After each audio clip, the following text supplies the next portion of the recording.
तो आज बात करते हैं हम फाइनाइट और non finite verbs. So non finite verb क्या है और फाइनाइट वर्ब्स क्या होती है, तो आइए देख लेते हैं। देखिए, फाइनाइट वर्ब्स की जब हम बात करते हैं तो ये बात आती है कि फाइनाइट वर्ब्स के अंदर हेल्पिंग वर्ब और मेन वर्ब ये दोनों ही शामिल होती हैं। ओके, और एक चीज और याद रखें कि वर्ब्स, जितनी भी वर्ब्स हैं सारी की सारी फाइनाइट और नॉन फाइनाइट ही होती हैं, और उनको हम कैटेगरी के हिसाब से फाइनाइट में और नॉन फाइनाइट्स में रखते हैं। तो आइए देख लेते हैं कि हेल्पिंग वर्ब और मेन वर्ब कैसे फाइनाइट में आती हैं। तो सबसे पहले जो बताऊंगी मैं वो सब्जेक्ट के हिसाब से, टेंस के हिसाब से या नंबर्स के हिसाब से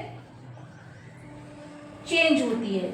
सो पहला इसकी जो पहचान है वो है कि ये चेंज होती है हमारे सब्जेक्ट के अकॉर्डिंग, टेंस के अकॉर्डिंग और नंबर्स के अकॉर्डिंग। कहने का मतलब ये कि फाइनाइट वर्ब्स का जो सेंटेंस होगा उसमें टेंस शो होगा कि प्रेजेंट का टेंस है, पास्ट का टेंस है, फ्यूचर का टेंस है, परफेक्ट है, सिंगुलर सब्जेक्ट है, प्लूरल सब्जेक्ट है, मेल है, फीमेल है, ये सारी चीजें क्लियर करेगा।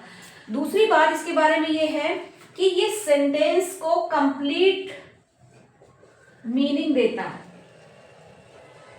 यानी ये सेंटेंस को पूरा कर देता है। ओके, तो इसके बारे में ये बात हो गई कि फाइनाइट वर्ब्स वो वर्ब्स हैं जो, यानी छोटा सा आप याद रखें कि जो टेंस को शो करे, टेंस को दिखाए, वो फाइनाइट है, यानी कि टेंस दिखता है। और जस्ट ऑपोजिट ऑफ इसका जो नॉन फाइनाइट है, अगर हम इसमें नॉन लगा दें तो उसका ऑपोजिट हो जाएगा कि जिसमें टेंस शो नहीं होता है, यानी कहने का मतलब जो वर्ब किसी भी तरह से चेंज नहीं होती है। तो आइए कुछ सेंटेंस से देख लेते हैं। फाइनाइट वर्ब्स के कुछ एग्जांपल्स बता देती हूं आपको। तो पहला है शी टीचेस इंग्लिश, ठीक है। दूसरा है आई टीच इंग्लिश। और थर्ड वन है हमारा सेंटेंस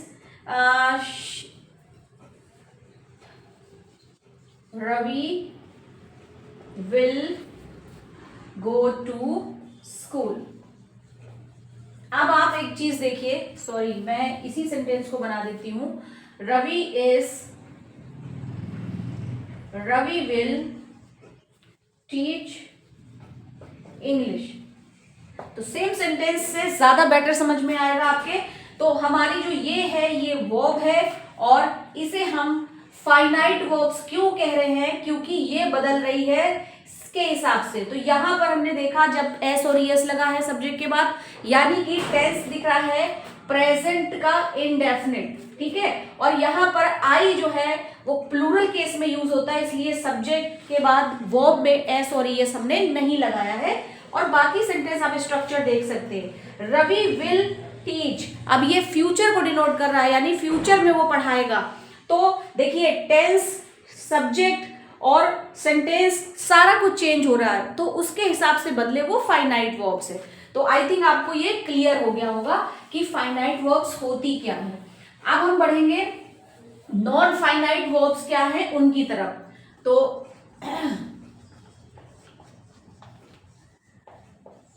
नॉन फाइनाइट वर्ब्स, तो देखिए ये वो वर्ब है जो टेंस शो नहीं करती। पहली बात इसके बारे में ये है। दूसरी बात क्या है कि ये कंप्लीट मीनिंग नहीं देती सेंटेंस का, यानी, और तीसरी बात क्या है कि ये फ्रीली काम करती है ना।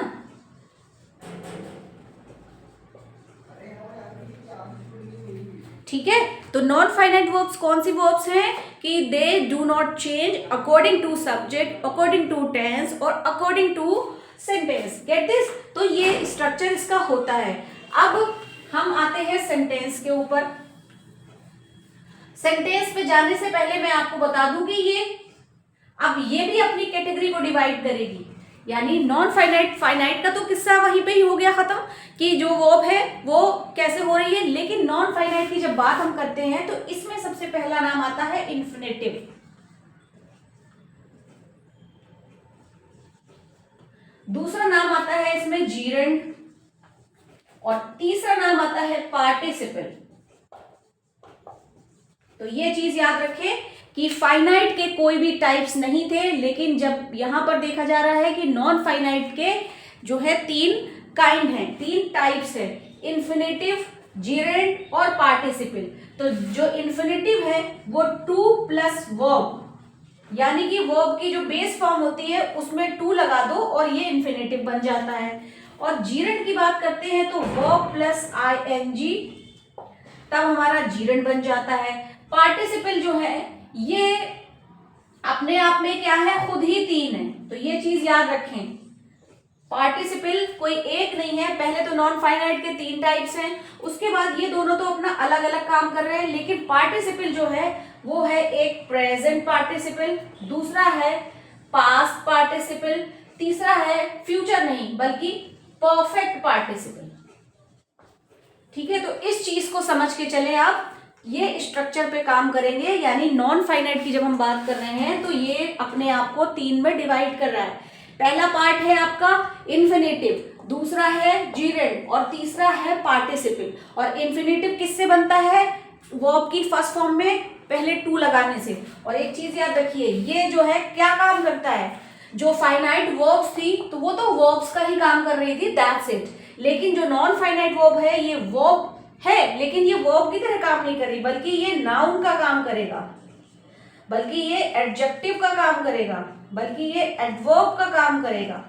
और जीरेंड जो है वो काम करता है एज ए नाउन, और ये सब्जेक्ट भी हो सकता है सेंटेंस का और ऑब्जेक्ट भी हो सकता है। और पार्टिसिपल जो है ये 3 है, तो ये अलग से पढ़े जाते हैं, लेकिन ये काम जो है ये भी नाउन एडजेक्टिव का काम करता है, याद रखेंगे। और ये वर्ब का भी काम करता है कहीं कहीं पर, तो इस चीज को देखेंगे। अभी 1 बाय 1 सेंटेंस से समझेंगे।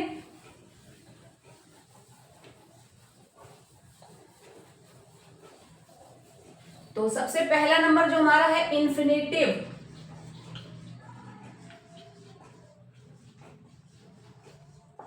इन्फिनेटिव जो बन रहा है वर्ब में 2 लगाने से, यानी कि 2 प्लस वर्ब। सो पहले लिख देती हूं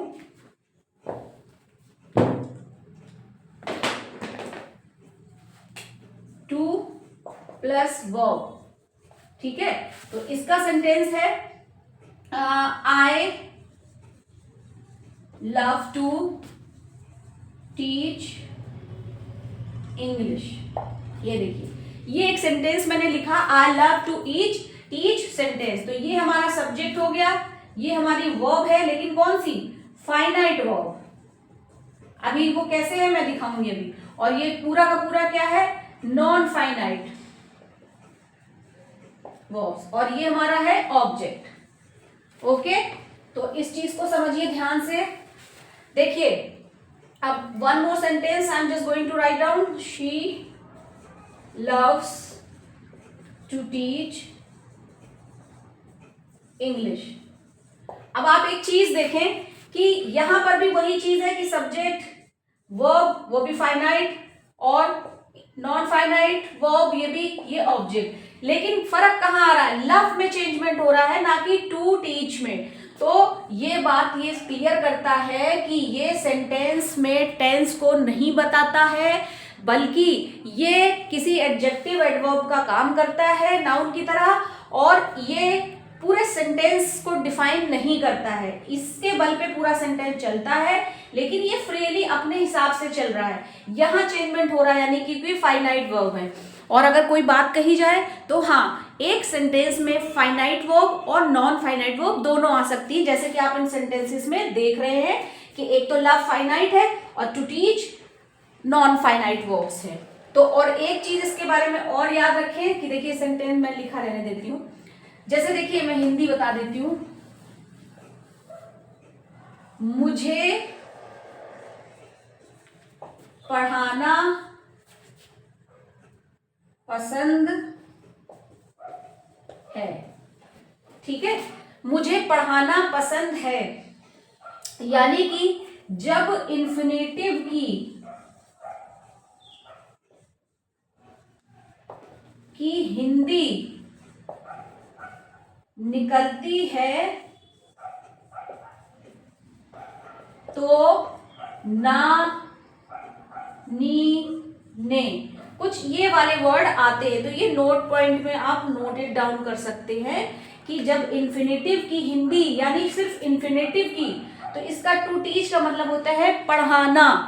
ठीक है, टीच माने पढ़ाना होता है, लेकिन टू टीच क्योंकि ये यहाँ पर हमें हम जो है वो मीनिंग दे रहा है कि पढ़ाना, तो ना नीने का हिंदी निकलती है, कुछ इस टाइप से हिंदी इसकी निकलती है।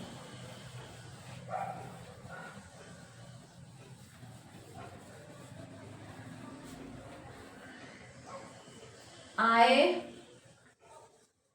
wanted to write poem। अब ये सेंटेंस आप देख सकते हैं, wanted यानी कि सेकेंड फॉर्म ऑफ वर्ब, यानी कि पास्ट का इंडेफिनिट। ओके, और ये टू राइट है, ये जो है finite verb, non finite verb है आपकी, और ये फाइनाइट वर्ब है। तो ये चेंज हो रही है टेंस के अकॉर्डिंग, यहां पर कोई भी चेंजमेंट नहीं है। अगर इसे ऐसे करें, आई वॉन्ट टू राइट, तो देखिए आपको क्लियर हो गया होगा कि इन्फिनेटिव क्या है और फाइनाइट वर्ब क्या है और नॉन फाइनाइट वर्ब क्या है।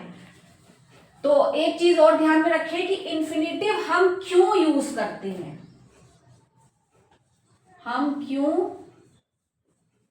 भाई वर्ब्स हैं तो वर्ब्स को यूज करें, लेकिन इन्फिनेटिव नाम दिया गया है टू प्लस वर्ब को, तो हम क्यों यूज करें। तो ये यूज होता है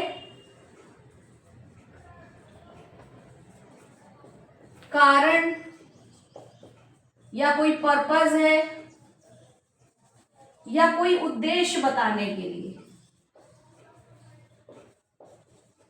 ये चीज याद रखें कि इन्फिनेटिव हम क्यों यूज करें। तो इन्फिनेटिव का मतलब होता है कारण, पर्पस या हमारा काम करने का क्या उद्देश्य है उसको बताता है ये।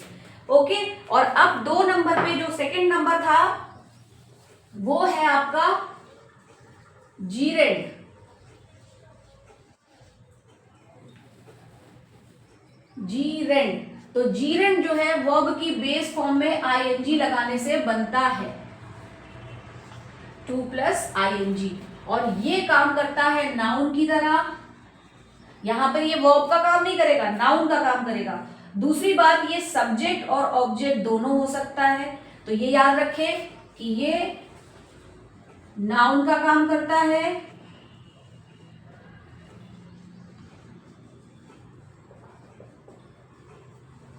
ना कि वर्ब। ओके, तो ये लिख ले नोट पॉइंट में। और ये सेंटेंस का सब्जेक्ट और ऑब्जेक्ट दोनों हो सकता है।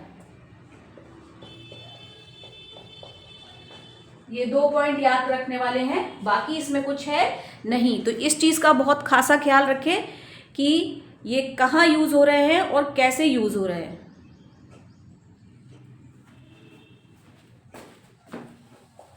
तो अब हम देखेंगे कि टेंस कैसे बन रहे हैं इसके, जीरेंड के।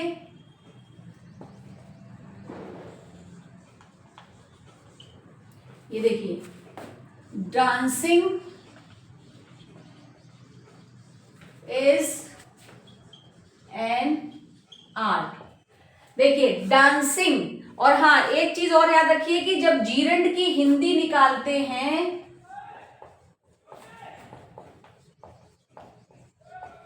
तो भी ना की ध्वनि निकलती है।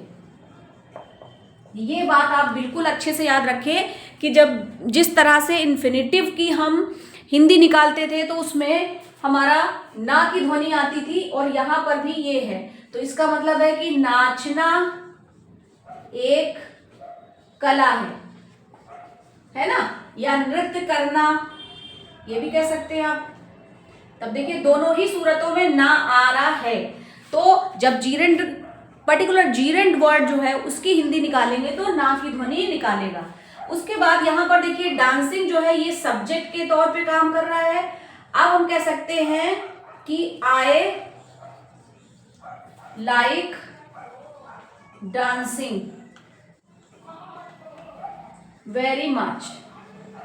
अब देख सकते हैं आप कि डांसिंग यहां पर जो है ऑब्जेक्ट का काम कर रहा है। ये सब्जेक्ट अब हो गया, ये वर्ब हो गई हमारी, ये ऑब्जेक्ट। तो ये बात खुल के निकल के आई कि एक सब्जेक्ट भी हो सकता है जीरन और ऑब्जेक्ट भी हो सकता है। तो इसके बारे में यही सब था बताने का, बाकी कुछ भी नहीं है। तो अब हम आते हैं हमारे पार्टिसिपल्स पे।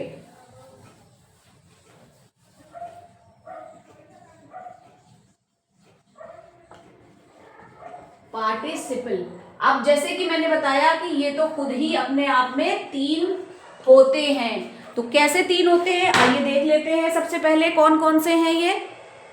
तो सबसे पहला है प्रेजेंट पार्टिसिपल, दूसरा है पास्ट पार्टिसिपल, तीसरा है परफेक्ट पार्टिसिपल। प्रेजेंट पार्टिसिपल बनता है वर्ब में आईएनजी लगाने से, पास्ट बनता है थर्ड फॉर्म को यूज करने से, और परफेक्ट बनता है हैविंग प्लस वर्ब की थर्ड फॉर्म से। तो बस इतना याद रखें कि ये पार्टिसिपल है जो 3 खुद अपने आप में हैं और ये एक पूरा का पूरा चैप्टर है। तो इस वीडियो में ये कंप्लीट नहीं करूंगी। नेक्स्ट वीडियो में मैं पार्टिसिपल का हिंदी में क्या मतलब है और इंग्लिश में क्या मतलब है और ये तीनों क्यों आते हैं, क्यों यूज किए जाते हैं और इनकी क्या पहचान है, ये सारा कुछ डिस्कस करूंगी। बाकी एक रिक्वेस्ट करती हूँ कि मेरे चैनल को सब्सक्राइब कर लें, लाइक और शेयर करना मत भूलें। Tata, bye bye.